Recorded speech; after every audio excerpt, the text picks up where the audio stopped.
Nah loh, Polri mulai selidiki laporan kasus hoaks mikrofon debat Cawapres. Roy Suryo mulai keringat dingin, siap-siap saja. Jadi kalau menurut kita ya, potensi para penyebar itu bisa dikenakan dengan pasal 14 ayat 2 juga. Kenapa? Karena kedudukannya RS tadi sebagai jurkam resmi pasangan calon itu sangat penting. Kemudian kedua, tindak pidananya sudah lama, tapi tidak memilih melaporkan gitu loh.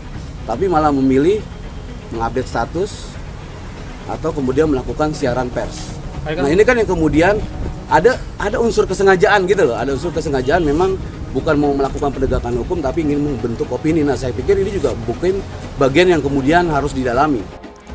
Oleh karena itu tujuan dari pelaporan kami ini adalah bagaimana kita menjunjung tinggi hukum yang berlaku di Indonesia dan juga bagian dari pendidikan kepada seluruh masyarakat Indonesia, bukan hanya kepada pelaku, tetapi calon pelaku dan seluruh umat yang hendaknya harusnya mengedepankan toleransi, kesopan santunan, dan kebinekaan. Masalah yang menimpa Pak Roy Suryo belakangan ini menjadikan pelajaran untuk kita semua bahwa kita harus berhati-hati ketika memposting suatu informasi atau berita ke internet atau ke media sosial. Karena informasi-informasi yang isinya atau tidak benar atau melanggar SARA begitu berpotensi untuk melanggar hukum yang ada di Indonesia. Mungkin maksud Pak Roy Suryo tidak seperti itu, mungkin ya gitu. Tidak seperti itu, tidak ada niat buruk begitu. Tetapi ketika postingan tersebut terlanjur dibaca oleh banyak orang dan orang berpikirnya beda, akhirnya menjadi ramai. Nah itu yang harusnya kita hindari. Yang jelas sudah saya perintahkan kepada Pak Kapolda bahwa terkait dengan peristiwa yang terjadi ini betul-betul diusut secara cermat, secara tuntas, memanfaatkan kriminal yang kita miliki sehingga kemudian hasil-hasilnya betul-betul bisa dipertanggungjawabkan secara ilmiah. Oleh karena itu saya sudah perintahkan juga dari Bareskrim, Puslapor untuk ikut mendukung sehingga kemudian hasilnya betul-betul bisa dipertanggungjawabkan ke publik dan utamanya juga keluarga. Dan saya kira Polri selalu transparan dalam hal ini.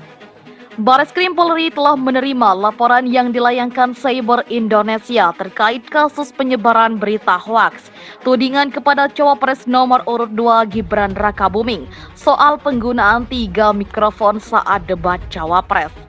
Saat ini laporan dengan terlapor, Roy Suryo tersebut tengah diselidiki oleh penyidik Bareskrim Polri. Ya benar ada LP dari masyarakat yang melaporkan pemilik akun X bernama @krmt Roy Suryo 1 telah diselidiki. Kata Kabag Penum Divisi Humas Polri Kombes RD Acaniago kepada wartawan Kamis 4 Januari 2024. Menurut Kombes RD, penyidik juga akan menganalisanya dalam rangkaian penyelidikan kasus penyebaran berita hoaks tersebut. Tak hanya itu, kata dia, penyidik akan mengklarifikasi pihak pelapor dan terlapor untuk membuat kasus tersebut terang benderang. Kita juga akan mengklarifikasi pihak pelapor dan terlapor, tuturnya. Sebelumnya, mantan Menteri Pemuda dan Olahraga Roy Suryo resmi dilaporkan ke Bareskrim Polri buntut tudingan kepada Cawapres nomor urut 2 Gibran Rakabuming Raka soal penggunaan 3 mikrofon saat debat Cawapres. Roy Suryo dilaporkan oleh Cyber Indonesia ke Bareskrim Polri terkait penyebaran berita bohong alias hoaks. Laporan tersebut terregistrasi dengan nomor LP-B-2-2024-SPKT-Bareskrim Polri tertanggal 2 dengan pelapor Aulia Fahmi. Selain dilaporkan oleh Cyber Indonesia, Roy Suryo juga dilaporkan oleh perwakilan Pilar 08. Laporan itu terdaftar dengan nomor LP-B-3-1-2023-SPKT-Bareskrim Polri tertanggal 2 Januari 2024. Terlapor adalah pemilik atau pengguna atau penguasa akun X atas nama @krmt Roy Suryo 1. Roy Suryo resmi dilaporkan polisi oleh Cyber Indonesia, kata Ketua Cyber Indonesia Mu'anas Alaidit, Rabu 3 Januari 2024. Mu'annas menuturkan, laporan ini dilayangkan sebagai shock terapi kepada siapapun, termasuk kepada para pendukung paslon agar tidak membuat konten atau opini yang bersifat kebohongan atau kebencian. Ini sebagian shock terapi kepada siapapun termasuk pendukung paslon tertentu, ujarnya. Karena itu, politisi PSI ini berharap agar debat capres ketiga kalinya tidak diwarnai dengan kecurigaan-kecurigaan yang bisa membuat kegaduhan di tengah masyarakat. Untuk itu, saya berharap dalam debat ketiga nanti tidak diwarnai oleh tuduhan-tuduhan sampah tak berdasar seperti ini, ujarnya. Selain itu, ia juga mendesak Kapolri segera mengusut tuntas laporan penyebaran berita hoaks yang disebarkan Roy Suryo, sehingga layak dan berdasar bila laporan ini untuk segera ditindaklanjuti. Mohon atensi Pak Kapolri. Menurut Kombes RD, penyidik juga akan menganalisanya dalam rangkaian penyelidikan kasus penyebaran berita hoaks tersebut. Tak hanya itu, kata dia, penyidik akan mengklarifikasi pihak pelapor dan terlapor untuk membuat kasus tersebut terang benderang. Kita juga akan mengklarifikasi pihak pelapor dan terlapor, tuturnya. Sebelumnya, mantan Menteri Pemuda dan Olahraga Roy Suryo resmi dilaporkan ke Bareskrim Polri buntut tudingan kepada Cawapres nomor urut 2 Gibran Rakabuming Raka soal penggunaan 3 mikrofon saat debat Cawapres. Roy Suryo dilaporkan oleh Cyber Indonesia ke Bareskrim Polri terkait penyebaran berita bohong alias hoaks.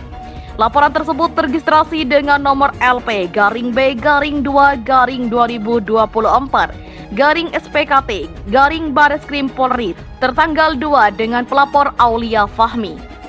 Selain dilaporkan oleh Cyber Indonesia, Roy Suryo juga dilaporkan oleh perwakilan Pilar 08. Laporan itu terdaftar dengan nomor LP-B-3-1-2023-SPKT-Bareskrim Polri tertanggal 2 Januari 2024. Terlapor adalah pemilik atau pengguna atau penguasa akun X atas nama @KRMT Roy Suryo 1. Roy Suryo resmi dilaporkan polisi oleh Cyber Indonesia, kata Ketua Cyber Indonesia Mu'annas Alaidit, Rabu 3 Januari 2024. Mu'annas menuturkan, laporan ini dilayangkan sebagai shock terapi kepada siapapun, termasuk kepada para pendukung paslon agar tidak membuat konten atau opini yang bersifat kebohongan atau kebencian. Ini sebagian shock terapi kepada siapapun termasuk pendukung paslon tertentu, ujarnya.